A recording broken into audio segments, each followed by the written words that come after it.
Hey friends, this is Sonia Dabas. एक बार फिर से आप सबका स्वागत है आज के सेशन में। आज जो हम टॉपिक करेंगे वो भी हमारा लर्निंग का ही होगा। लर्निंग का पार्ट 2 है ये, लेकिन इस वीडियो को देखने से पहले पार्ट 1 की वीडियो ज़रूर देखिएगा, क्योंकि उसमें हमने अपने चैप्टर की शुरुआत की है। लर्निंग बेसिकली क्या है, क्या उसकी डेफिनेशन है, कौन कौन से ऐसे साइकोलॉजिस्ट हुए जिन्होंने लर्निंग पे काम किया है, कहाँ से इसकी शुरुआत होती है, या कौन कौन से डोमेन इसमें आते हैं, लर्निंग, मैच्योरिटी, इनमें क्या डिफरेंसेस हैं, क्या इसके कैरेक्टरिस्टिक्स हैं। तो बेसिकली जो ये चीज़ें हैं ये चैप्टर शुरू करने से पहले हमें आनी बहुत ज़रूरी हैं। तो जो ये इम्पोर्टेंट चीज़ें हैं सबसे पहले वो कीजिए, उसके बाद आप सेकंड वीडियो को देखिए, क्योंकि जब तक आप चीज़ों को एक दूसरे से रिलेट नहीं करेंगे तब तक समझना बहुत मुश्किल हो जाता है। स्पेशली साइकोलॉजी की एक खास बात है कि जब भी आप कोई टॉपिक करते हैं तो उसको रिलेट करके एक दूसरे के साथ तब कीजिए, उसको एक कहानी की तरह पढ़िए, ताकि वो चीज़ें आपको अच्छे से क्लियर हों और दिमाग में वो चीज़ें बैठ जाएं। बहुत बार ऐसा होता है कि हमें सारे क्वेश्चंस याद नहीं हो पाते, लेकिन अगर हमें कंसेप्ट की समझ होती है तो हम ऑप्शंस को एलिमिनेट करके आंसर को निकाल लेते हैं। इसलिए मैं आपको एक ही चीज़ ज़रूर कहूँगी कि जब भी आप कोई चैप्टर करते हैं या कोई भी कंसेप्ट करते हैं उसको आप तरीके से कीजिए, स्टेप टू स्टेप कीजिए। ये नहीं बीच में से उठा के आप कभी कोई थ्योरी पढ़ रहे हैं, कभी कोई पढ़ रहे हैं, तो ऐसा नहीं करना है। तो वीडियो 2 देखने से पहले इसका जो पार्ट 1 है वो ज़रूर देखिएगा। तो चलिए आज की शुरुआत करते हैं। आज ये हमारा लर्निंग का पार्ट 2 है। तो इसमें आज हम सबसे पहले बात करेंगे काइंड्स ऑफ लर्निंग, यानी कि सीखने के प्रकार। अब देखिए, जो हमारी लर्निंग है, मैंने बताया था कि ये लाइफ टाइम प्रोसेस होता है। एक व्यक्ति जब भी जन्म लेगा तब से लेकर वो मृत्यु तक कुछ ना कुछ सीखता रहता है। वो लर्निंग उसकी किसी भी तरीके से हो सकती है, चाहे वो अपने घर से कुछ सीख रहा है, या अपने पड़ोस से कुछ सीख रहा है, या फिर वो स्कूल जाके कुछ सीख रहा है। तो जो लर्निंग है वो एक लाइफ टाइम प्रोसेस होता है जो हमेशा चलता है। अब यहाँ पे बात आती है कि जो लर्निंग के काइंड्स हैं, जो इसके प्रकार हैं, वो कितने हैं।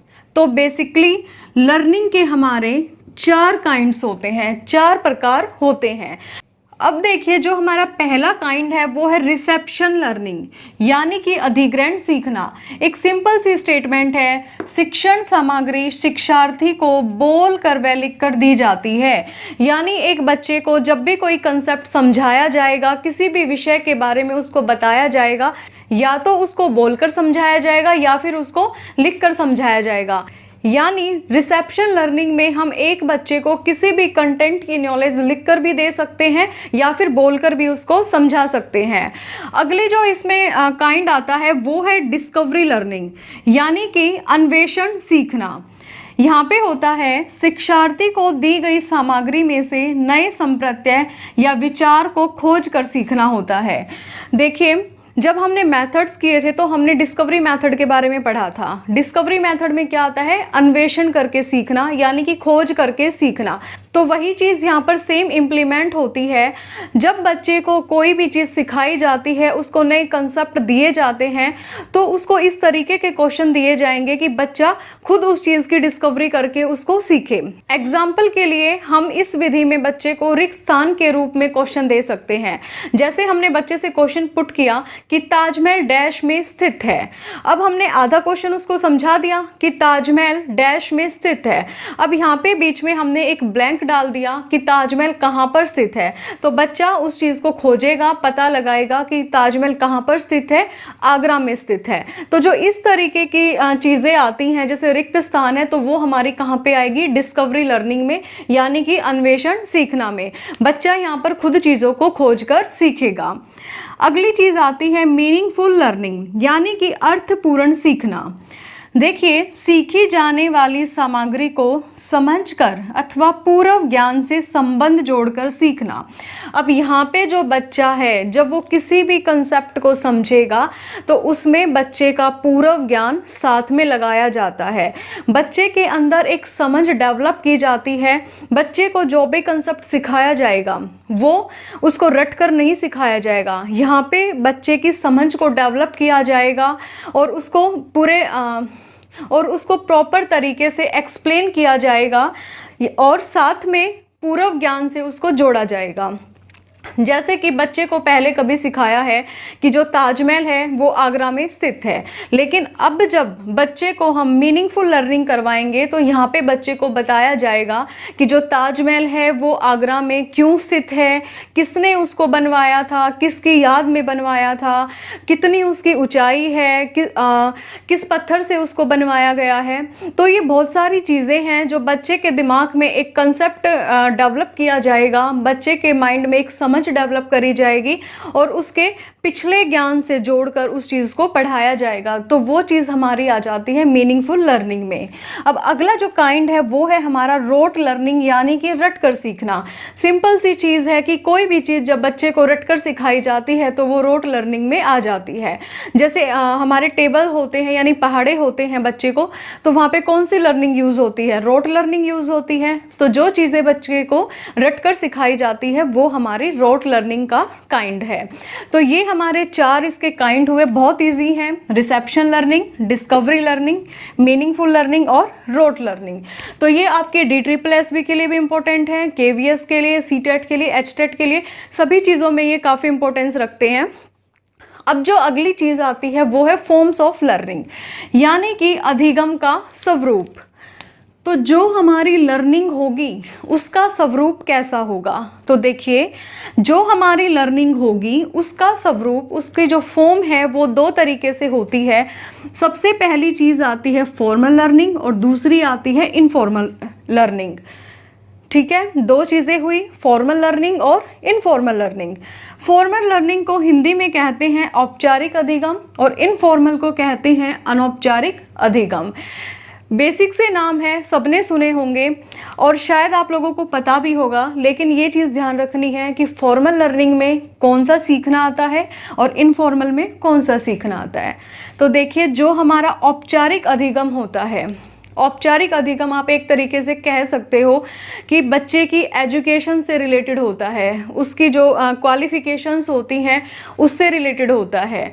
यानी इसके अंदर 2 चीज़ें आएंगी, एक आएगा क्लासरूम लर्निंग यानी कि कक्षा अधिगम, यानी वो एजुकेशन जो बच्चे को क्लास के अंदर दी जाती है। जो क्लास के अंदर बच्चे को एजुकेशन दी जाती है वो हमारी कौन सी होगी? Formal education. और दूसरी फील्ड लर्निंग यानी कि क्षेत्र अधिगम। आपको पता है कि एक जो एक्सकर्जन मेथड हमने पहले पढ़ा था, कुछ वो इससे ही रिलेटेड है। यानी बच्चे को कोई भी चीज़ सिखाने के लिए उसको बाहर ले जाया जाता है, उसको बाहर ले जाकर भ्रमण कराया जाता है। जैसे हमारे एजुकेशनल ट्रिप होते हैं, बच्चे को कभी हिस्टोरिकल मॉन्यूमेंट दिखाने के लिए लेके जाया जाता है, कभी उनको किसी और क्षेत्र में लेके जाया जाता है ताकि बच्चा उस चीज़ को आसानी से देख के समझ ले। जैसे बच्चे को घुमाने ताजमहल ले गए, लाल किला लेके चले गए या किसी म्यूजियम में लेकर चले गए। तो ये इस तरीके की जो भी लर्निंग होगी, फील्ड लर्निंग होगी, वो उनकी एजुकेशन से रिलेटेड होती है। तो दोनों ही चीज़ें, चाहे वो क्लासरूम लर्निंग हो या फिर वो फील्ड लर्निंग हो, वो हमेशा हमारी फॉर्मल लर्निंग में आएगी। अगली चीज़ हमारी आती है इनफॉर्मल लर्निंग। उसके अंदर जो हमारी लर्निंग होगी वो बच्चे के सरवाइव करने के लिए होगी, यानी एक बेसिक सी लर्निंग। हर एक बच्चे को अपना सरवाइव करने के लिए ये लर्निंग आनी ज़रूरी है। मतलब वो बच्चा अपने आसपास में अपने इन्वायरमेंट को देख के खुद ही सीख जाता है, उसको सिखाने की ज़रूरत नहीं होती। कुछ वो अपने पेरेंट्स की हेल्प से सीखता है, कुछ वो अपने नेबर्स की हेल्प से सीखता है, कुछ वो अपने पीयर ग्रुप की हेल्प से सीखता है। यानी एक समाज के अंदर जो चीज़ मान्य है, एक सोशल कैसे बना जाता है, किस तरीके से लाइफ में सरवाइव किया जाता है, ये सारी चीज़ें बच्चा नेबर से, पेरेंट से और अपने पीयर ग्रुप से सीखता है। तो इस जो भी एजुकेशन बच्चा अपने नेबर यानी अपने पड़ोसियों से, अपने माता पिता से या अपने साथियों के साथ मिलकर सीखता है, उसको हम कहते हैं इनफॉर्मल लर्निंग। तो 2 चीज़ें हमने इसमें करी है, एक काइंड्स ऑफ लर्निंग, 4 काइंड्स होते हैं लर्निंग के, और एक हमने किया है फॉर्म्स ऑफ लर्निंग। तो फॉर्म्स ऑफ लर्निंग कितनी होंगी? 2 होंगी, एक फॉर्मल और एक इनफॉर्मल। फॉर्मल के हमारे 2 पार्ट होंगे, क्लासरूम और फील्ड लर्निंग। और इनफॉर्मल में एक नॉर्मल सी एजुकेशन जो बच्चा सिर्फ अपनी लाइफ को सरवाइव करने के लिए सीखता है, अपने नेबर से, पीयर ग्रुप से या फिर पेरेंट्स से, वो चीज़ आ जाती है। अब जो हम करेंगे वो होगा लर्निंग कर्व, यानी कि अधिगम के वक्र। बहुत इंपॉर्टेंट है, एग्जाम में डायरेक्ट क्वेश्चंस आ जाते हैं कि कौन सा जो कर्व है वो किस चीज़ से रिलेटेड है। तो देखते हैं कि जो हमारे कर्व हैं वो कौन कौन से होते हैं और क्या क्या उनकी खास बातें होती हैं। अब देखिए लर्निंग कर्व की बात करते हैं, यानी कि अधिगम वक्र। जब भी हम कोई चीज़ पढ़ते हैं या जब भी हमारी लर्निंग चल रही होती है तो एक टाइम ऐसा आता है जिसमें हमारी लर्निंग बहुत तेज़ गति से होती है, लेकिन एक समय ऐसा आएगा कि हमारी लर्निंग बहुत मंद गति से होनी शुरू हो जाएगी, और एक टाइम ऐसा आता है जब हमारी लर्निंग रुक जाती है। तो जो ये चीज़ें हैं लर्निंग के बारे में, इन्हें हमने कर्व में बांटा हुआ है, यानी कर्व से हम इसे शो करते हैं। तो जो लर्निंग कर्व है प्रॉपरली इसकी डेफिनेशन क्या है वो चीज़ हम देखते हैं। देखिए, it is a graphical representation of a relationship between amount of learning and number of trials and time. देखिए बेसिकली सीखने की मात्रा और सीखने में किए गए प्रयास के बीच में संबंध को आरेखीय विधि से प्रदर्शित करना, यानी हमने कितना सीखा है और कितने समय में कितने प्रयास के बाद हमने वो चीज़ सीखी है। जब हम इसे किसी ग्राफ के माध्यम से शो करते हैं तो उसे हम क्या कहते हैं, कर्व ऑफ लर्निंग या फिर लर्निंग कर्व कहते हैं। यानी एक टाइम के अंदर हमने कितने प्रयास किए हैं और उन प्रयासों में हमने कितना सीखा है, सीधी सी भाषा में वो क्या हो गया, हमारा लर्निंग कर्व हो गया, यानी कि सीखने का वक्र हो गया। अब जो ये लर्निंग कर्व है इसकी बात सबसे पहले किसने कही थी, यानी जो ये लर्निंग कर्व का कंसेप्ट है सबसे पहले ये हमारा डिस्क्राइब किया था हरमन एबिंगस ने, और ये कब किया था इन्होंने, 1885 में। ठीक है, काफ़ी समय पहले की बात है कि जो हमारे हर्मन एबिंगस थे उन्होंने 1885 में लर्निंग कर्व की बात कही है। इन्होंने फर्स्ट टाइम कहा था कि हम अपनी जो लर्निंग कर रहे हैं उसको एक लर्निंग कर्व के माध्यम से दर्शा सकते हैं। लेकिन इनके बाद जो हमारे एक और मनोवैज्ञानिक हुए जिन्होंने इसे दोबारा फिर डिस्क्राइब किया, आर्थर बिल्स ने। इसे प्रॉपर देख लीजिएगा, आर्थर बिल्स। इन्होंने 1934 में कुछ चेंज करके लर्निंग कर्व के बारे में बात कही है। इन्होंने लर्निंग प्लेट्यू और भी कुछ चीज़ों के बारे में बताया है, यानी कुछ और चीज़ें इन्होंने डिस्क्राइब करी। तो जो मेनली हम बात करते हैं वो करते हैं हम आर्थर की। इन्होंने प्रॉपर तरीके से लर्निंग कर्व के बारे में बात कही है और उनको प्रॉपर तरीके से इन्होंने बनाना बताया है। तो ये कुछ चीज़ें थी जो हमारी लर्निंग कर्व के बारे में थी। अब हम एक एक करके पढ़ते हैं कि जो हमारे वक्र हैं, जो यानी हमारे कर्व्स हैं, वो कितने टाइप्स के होते हैं। तो जो सबसे पहले हम कर्व करेंगे वो हम करेंगे स्ट्रेट लाइन कर्व। कौन सा होगा, स्ट्रेट लाइन कर्व, यानी कि सरल रेखीय वक्र। अब आप ये देख सकते होंगे, मैथ्स में भी आपने बहुत बार ग्राफ बनाए होंगे, तो सेम एज इट इज़ वही ग्राफ बनेगा। ये हमारा वाई एक्सिस होता है और ये हमारा एक्स एक्सिस होता है। एक्स एक्सिस पे हम हमेशा एफर्ट्स लिखते हैं, यानी कितने प्रयास किए गए, और यहाँ पे हमारी क्वांटिटी आती है, यानी कि मात्रा आती है। मतलब कितने प्रयास में हमने कितनी मात्रा में लर्निंग करी है, ये चीज़ें इस ग्राफ में शो होती हैं। एक और चीज़ हमेशा याद रखना कि जब भी हम ग्राफ बनाएंगे वो हमेशा वाई एक्सिस से शुरू होगा। वाई एक्सिस से शुरू होने का भी एक रीज़न है कि जब भी कोई बच्चा लर्निंग करेगा वो कभी भी ज़ीरो पे नहीं होता है। जो हम एक्स एक्सिस पे अगर हम ये कर्व बना देंगे तो इसका मतलब है हमने ज़ीरो पे बना दिया। लेकिन आपको पता है कि एक बच्चा जन्म होने के बाद ही सीखना शुरू कर देता है, चाहे वो 1 महीने का है, 4 महीने का है, या 2 साल का है, या 5 साल का है। यानी कोई भी बच्चा ज़ीरो पे नहीं होता है। इसी वजह से हम हमेशा कर्व बनाते टाइम वाई एक्सिस से शुरू करते हैं, क्योंकि हमारी लर्निंग कभी भी ज़ीरो नहीं हो सकती। तो सबसे पहली चीज़ आपको यही याद रखनी है कि यहाँ पे हमारे प्रयास आते हैं, यानी एफर्ट्स आते हैं, और यहाँ पे हमारी क्वांटिटी आती है। और जो हमारा ग्राफ स्टार्ट होगा वो हमेशा वाई एक्सिस से स्टार्ट होगा, क्योंकि ज़ीरो हमारी कभी भी लर्निंग नहीं होती। तो ये जो हमारा कर्व है ये है स्ट्रेट लाइन कर्व, दिख रही होगी आपको ये लाइन, बिल्कुल स्ट्रेट है, कहीं पे इसमें इस तरीके का उतार चढ़ाव नहीं है। इसका मतलब है कि जो बच्चे की लर्निंग हो रही है वो एक समान मात्रा में हो रही है, यानी ना वो घट रही है ना वो बढ़ रही है, वो समान रूप से चली जा रही है। ठीक है, एक स्ट्रेट लाइन का मतलब क्या है कि बच्चे की लर्निंग एक समान रूप से चली जा रही है। ठीक है, कहने को ये सरल रेखीय वक्र होता है, लेकिन अगर हम रियल में बात करें तो इस तरीके का जो कर्व होता है वो काल्पनिक होता है। ठीक है, क्योंकि कभी भी किसी भी व्यक्ति की या किसी भी बच्चे की लर्निंग एक समान रूप से नहीं चल सकती, क्योंकि बहुत से ऐसे रीज़न आते हैं कि बीच में उसकी लर्निंग में उतार चढ़ाव आता रहता है। कभी बच्चे की लर्निंग कम होगी तो कभी उसकी लर्निंग ज़्यादा होगी। इसी वजह से जो सरल रेखीय वक्र है यानी जो स्ट्रेट लाइन कर्व है उसको हम हाइपोथेटिकल कर्व कहते हैं। हाइपोथेटिकल कर्व यानी कि काल्पनिक वक्र। पढ़ने को हम इस वक्र को पढ़ते हैं, लेकिन अगर हम इसको रियल लाइफ में देखें तो स्ट्रेट लाइन कर्व कोई भी कर्व नहीं होता, क्योंकि कभी भी किसी बच्चे या किसी व्यक्ति की जो लर्निंग है वो एक समान रूप से चल ही नहीं सकती। इसलिए हम इसको हमेशा क्या कहेंगे, हाइपोथेटिकल कर्व। तो ये तो बात थी हमारी स्ट्रेट लाइन कर्व की। अब हम देखते हैं जो हमारे बाकी के कर्व हैं, कनकेव है, कन्वेक्स है, वो किस तरीके के होते हैं। अब देखिए जो हमारा सेकंड कर्व होगा वो होगा कन्वेक्स कर्व, यानी कि उन्नोत्तर वक्र। जो हमारा कन्वेक्स कर्व होगा यानी कि उन्नोत्तर वक्र होगा, सेम वही चीज़ें इसमें होती हैं कि वाई एक्सिस पे हमारी क्वांटिटी होती है और एक्स एक्सिस पे हमारे एफर्ट्स होते हैं। लेकिन यहाँ पे फ़र्क क्या होता है कि एक व्यक्ति प्रयास तो उतने ही कर रहा है या उससे ज़्यादा कर रहा है, साथ में अपना टाइम भी उस चीज़ को दे रहा है, लेकिन जो उसकी क्वांटिटी है, सीखने की जो मात्रा है, वो यहाँ पे कम होती चली जाती है। तो कन्वेक्स कर्व में क्या होगा कि एक व्यक्ति एफर्ट्स तो कर रहा है, लेकिन जो उसकी सीखने की मात्रा है वो यहाँ पे कम होती आ रही है। ये चीज़ आपको ग्राफ देख के भी समझ में आ रही होगी कि एक व्यक्ति अपने एफर्ट्स लगा रहा है, लेकिन ये देखिए जो उसकी क्वांटिटी है वो यहाँ पे कम होती आ रही है, यानी प्रयास में उसके में वृद्धि हो रही है लेकिन मात्रा में कमी आ रही है। और इसी वजह से हम इस कर्व को नेगेटिव एसिलरेटेड कर्व भी कहते हैं। ठीक है, ध्यान रखना इस चीज़ को कि हम कन्वेक्स कर्व को ही क्या बोलेंगे, नेगेटिव एसिलरेटेड कर्व।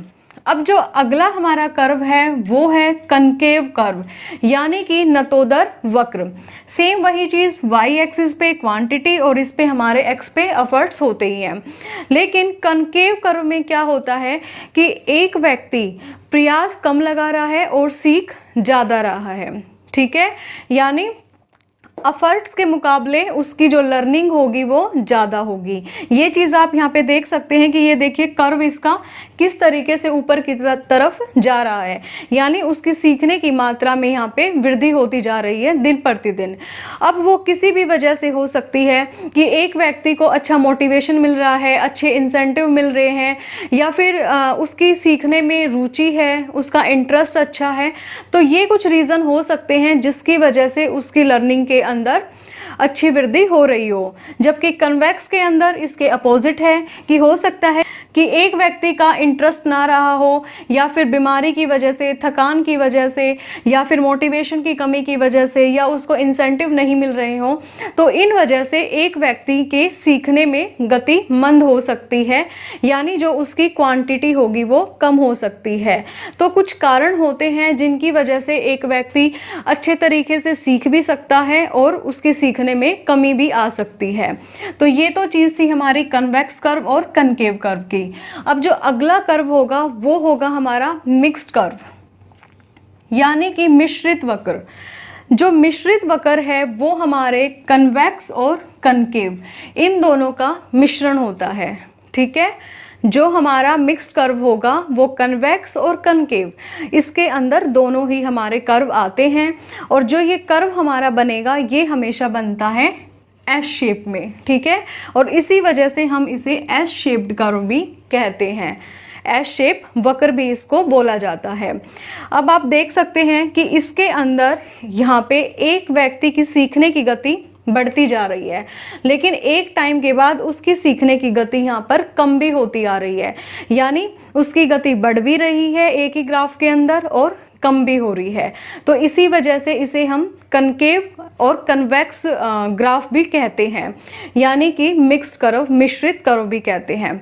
अब जो इसके बाद हमारा एक कर्व और रह गया है जिसमें हम प्लेट्यू को शो करते हैं, यानी जब हमारे सीखने की प्रक्रिया एकदम से स्थिर हो जाती है उसको हम क्या कहेंगे, सीखने का पठार, यानी कि प्लेट्यू ऑफ लर्निंग। तो बहुत इंपॉर्टेंट है वो, इसको आज की क्लास में नहीं करवाऊंगी क्योंकि आज की क्लास ऑलरेडी काफ़ी लंबी हो चुकी है।